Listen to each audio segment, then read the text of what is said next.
12वीं क्लास के सभी विद्यार्थियों का एसपी चिल्ड्रन एकेडमी रामला मंडी के इस ऑनलाइन प्लेटफॉर्म पे स्वागत है। और जैसे कि लगातार आपको आपके विषय से संबंधित ऑनलाइन क्लासें उपलब्ध करवाई जा रही है, आशा करेंगे आपको ये बढ़िया भी लगी होगी और आप इसका लगातार अध्ययन करते होंगे। आपके पास बुक है और वही बुक है जो पिछले साल थी, तो उसमें कोई परिवर्तन नहीं हुआ है। तो हम लगातार आपको पहला एक पार्ट पूरा हो चुका है 2-3 पार्टों में, और दूसरा पार्ट हमने शुरू कर दिया है विश्व की जनजातियां, जिसमें हम एस्किमो जनजाति पढ़ चुके हैं 2-3 पार्टों में। कहाँ उसका निवास स्थान था, कहाँ क्या वो शिकार करते थे, कैसे रहते थे, खान पान क्या था, सारी बातें कर ली। अब हम कर रहे हैं बुशमैन जनजाति, और बुशमैन जनजाति कहाँ कहाँ निवास करती है ये नक्शे में हम पिछले वीडियो में देख चुके हैं। कैसे शिकार करती है सारा कुछ देख चुके हैं। दक्षिण अफ्रीका महाद्वीप में कितने डिग्री पे रहती है वो सारी आपको बता दी, और आपने आशा मैं करूंगा कि आपने बढ़िया तरीके से उसको पढ़ लिया होगा, ताकि बार बार उनको आपके दिक्कत नहीं आए, समझने में आए। आपकी किताब में नक्शा दे रखा है उसी प्रकार। तो कल तक हमने पढ़ा था आखेट बुशमैन जातियों का, आखेट के शिकार कैसे करते हैं। अब बात करते हैं बुशमैन जनजाति का भोजन क्या है, ये भोजन इनका क्या खाते हैं ये। तो बुशमैन जनजाति सर्वभक्षी होते हैं। सर्वभक्षी, सर्वभक्षी का मतलब होता है कुछ भी खा जाते हैं, जो आगे आ गया वही खा जाते हैं, और खाते भी बहुत है, बहुत भोजन करते हैं, भोजन बहुत करते हैं। ठीक है, ऐसे नहीं कि जैसे अपने घरों में आजकल तो 2 रोटी 1 रोटी इतनी खा ली, थोड़ी सी सब्जी खा ली। ये बहुत भोजन खाते हैं। बहुत भोजन का मतलब आधी भेड़ खा जाता है एक मानव, एक जनजाति का मानव आधी भेड़ खा जाता है, खा जाता है, आधी भेड़ खा जाता है। हिसाब लगाओ कितना खाता है। सर्वभक्षी कुछ नहीं छोड़ता, आधी भेड़ ये खा जाता है। मांस वगैरह जितना होता है सबका खा जाता है। कोई भी चाहे जंगली जानवर हो, चाहे पालतू जानवर हो, पेड़ पौधों की जड़ें, पेड़ों की जड़ें ये खाते हैं, कीट ये खाते हैं, दीमक ये खाते हैं। दीमक देखे ना कंधों पे दीमक, ये सारा कुछ सब खा जाते हैं, कुछ नहीं छोड़ते। दूसरा, चाहे भोजन ताजा हो चाहे भोजन बासी हो, कैसा भी भोजन हो ये सब खा जाते। ठीक है, दोबारा देख लेना। जो बुशमैन जनजाति है कालाहारी मरुस्थल में रहती है। भोजन इनका कैसा है, सर्वभक्षी, जो आगे आए खा लिए, बहुत ज्यादा भोजन करते हैं। आधी भेड़ तक एक मनुष्य खा जाता है। जंगली जानवर, पेड़ों की जड़ें, कीट दीमक वगैरह ताजा बासी कुछ नहीं छोड़ते, जो इनके आगे आ गया, इनको भूख लगी है खा जाते हैं।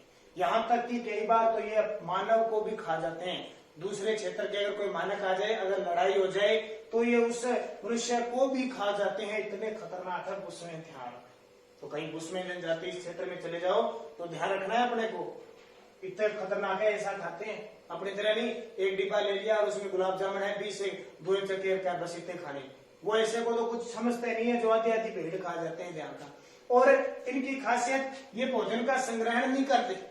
ठीक है, क्योंकि जहां मिला जैसे खा लेते हैं। उष्ण कटिबंधीय क्षेत्र होने के कारण, उष्ण कटिबंधीय क्षेत्र, उष्ण कटिबंधीय मतलब तापमान बहुत होता है, गर्मी बहुत होती है, तो भोजन ज्यादा दिन तक इनका रहता नहीं है, यानी खाद्य संग्रहण नहीं करते ये। और क्या करते हैं, आगे की सोच कर नहीं चाहते, भोजन जहां मिल गया खा लिए, वैसे हो गया। तो उष्ण कटिबंधीय क्षेत्र होने के कारण भोजन इकट्ठा नहीं करते, यानी खाद्य संग्रहण नहीं किया जाता, खाद्य संग्रहण नहीं किया जाता इनके द्वारा। तो ये इनकी भोजन की प्रक्रिया है भाई। ठीक है, और बता देता हूँ अगर कोई भोजन की नई प्रक्रिया तो यही है सारी। शहद खाते हैं, बेरी खाते हैं, ये आधी भेड़ तक एक बार में खा जाते हैं। ठीक है, अंडे, दीमक, चींटियां और देख लो, अंडे खा जाते हैं जितने भी है। शहद इनका बड़ा शौक है, शहद तो खाते ही खूब है ये। अंडे की जल्दी वगैरह सब खा जाते हैं। ठीक है, तो ये बुशमैन जनजाति का क्या हो गया, भोजन हो गया। आगे देखो, भोजन हो गया। अब क्या करेंगे, भोजन के बाद इनके वस्त्र कैसे होंगे। भोजन के बाद इनके वस्त्र, वस्त्र पहनते हैं कि वस्त्र भी पहनते हैं। लेकिन अपनी जैसे नहीं, पैंट शर्ट पहन लिया, कुर्ता पजामा अच्छा पहन लिया, अच्छे टेंस में बूंद पहन ली, टोपी लगा ली, टोपी भी लगाते हैं, लेकिन ऐसे नहीं रहते, क्योंकि ये जनजातियां जंगलों में रहती है, मरुस्थलों में रहती है, इनसे कोई मतलब नहीं था। टोर शोर निकाली, शीशे में देखना कोई मतलब नहीं है, नहाते हैं तो नहाते नहीं, तो जरूरी नहीं है नहाना ही नहीं है, कभी नहीं नहाना। बहुत सारे ऐसे बुश्मेन जनजाति के लोग हैं जिंदगी भर नहीं नहाते।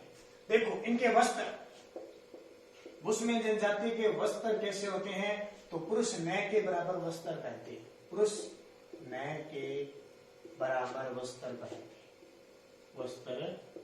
पहनते, ठीक है, बिल्कुल नय के बराबर। मान लो आप वस्त्र पहनते हैं, यानी थोड़ा बहुत क्या लंगोटी वगैरह पहनते हैं,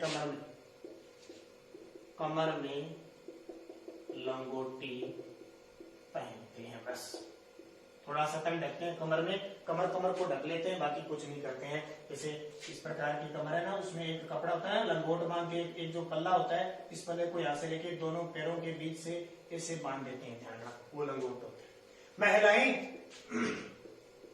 महिलाएं खासकर चोगा पहनती है, अलग अलग वस्त्र होते हैं, ठीक है। महिलाएं पुरुषों से ज्यादा थोड़े वस्त्र पहनती है, महिलाएं खास करके चोगा पहनती है, एक तो ये देखना।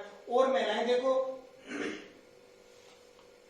चोगा पहनती है, चौकोर प्रकार का कपड़ा होता है पीछे की ओर, ठीक है, सामने शरीर के सामने व पीछे की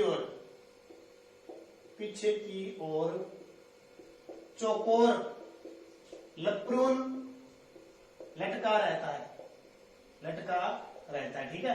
आगे की तरफ और पीछे की तरफ ऐसे कपड़ा बांध के और सेट किया जाता है, वो महिलाएं पहनती है, तो अपने तरफ को ढकने के लिए ध्यान रखना। और भी खासियत है जिन्हें स्थानीय भाषा में क्रोस कहते हैं, ध्यान रखना। ऐसे जो कपड़ा पहनता है ना, उसको ये महिलाएं स्थानीय भाषा में क्या कहती है, क्रोस। ऐसे पहना जाता है, जैसे मान लो ये तन हो गया, तो ये कपड़ा इधर से ऐसे आएगा, और ऐसे होगा, ये क्रॉस हो जाएगा, ऐसे होता है। कई बार फिल्मों में आपने आदिवासी महिलाओं के पहने देखा होगा, तो वो क्रॉस उसे कहते हैं, क्रॉस निशान के जैसा बन जाता है, वैसा क्रॉस हो जाता है, ठीक है। तो इसे स्थानीय भाषा में क्या कहते हैं, स्थानीय भाषा में क्रॉस कहते हैं, ठीक है। ये इनकी क्या है, वस्त्र। ये चमड़े की टोपी भी पहनते हैं, क्योंकि चमड़ा तो इनके पास खूब होता है, जानवरों का शिकार करते हैं। चमड़े की टोपी व जूतों का भी काम में लेते हैं, चमड़े की टोपी व जूते भी पहनते हैं,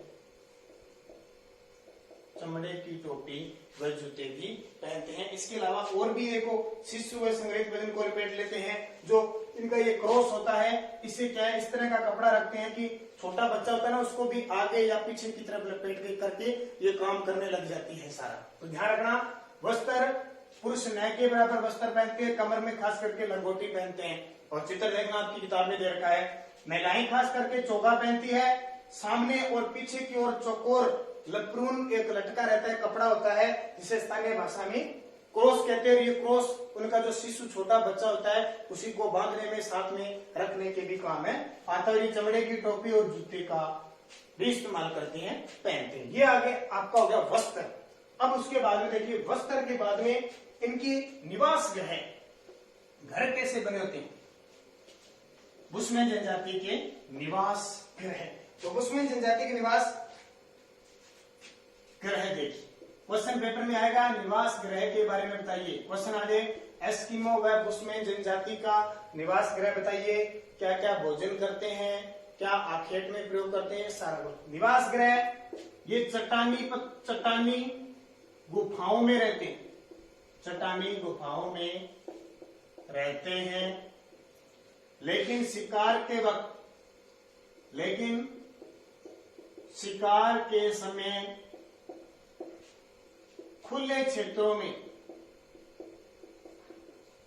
लकड़ियों से बने, चित्र में देखना, आपके चित्र बने हुए ना, उसमें लकड़ियों से बने झोंपड़ों में रहते हैं, झोंपड़ों में रहते हैं।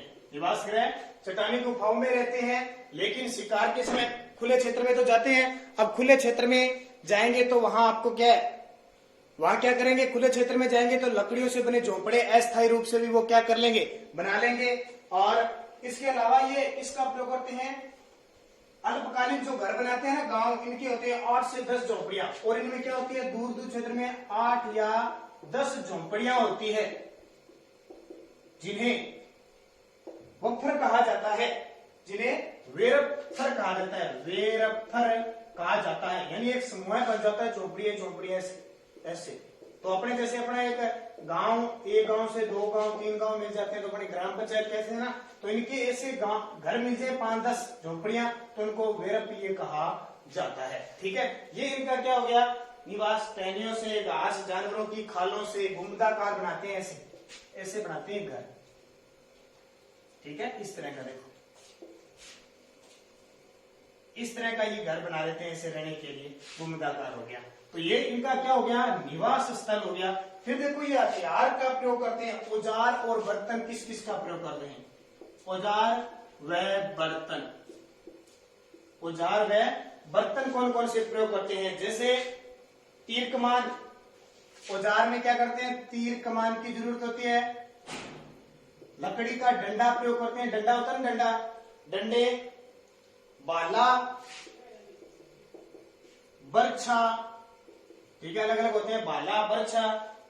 अग्निदंड, अग्निदंड का मतलब होता है तीर कमान का अग्नि लगा के और ये एकदम धनुष चलाते हैं ताकि जानवर डर जाए या जानवरों को नुकसान पहुंचे। तो औजार है इनके तीर कमान, नुकीला डंडा, भाला, बर्छा और अग्निदंड, ये तो इनके औजार हैं। इसके अलावा विष बुझे हुए तीरों का प्रयोग करते हैं, ध्यान रखना, ये तीर प्रयोग करते हैं उनके आगे विष लगा देते हैं, विष, ताकि किसी भी जानवर के जाते ही वो एकदम जाके मर जाए और वो उस मनुष्य को नुकसान न पहुंचाए।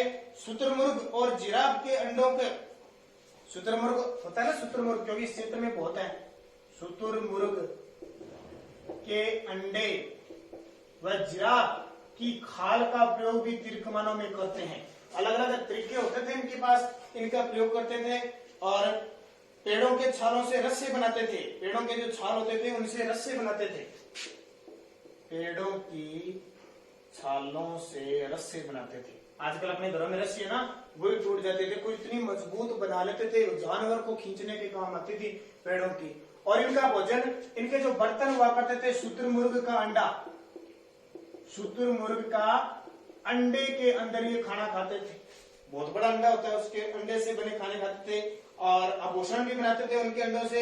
हिरण की खाल की थैली, हिरण की खाल की थैली, ये भी थैलियां अलग अलग पानी वगैरह डालने में काम लिया जाता था।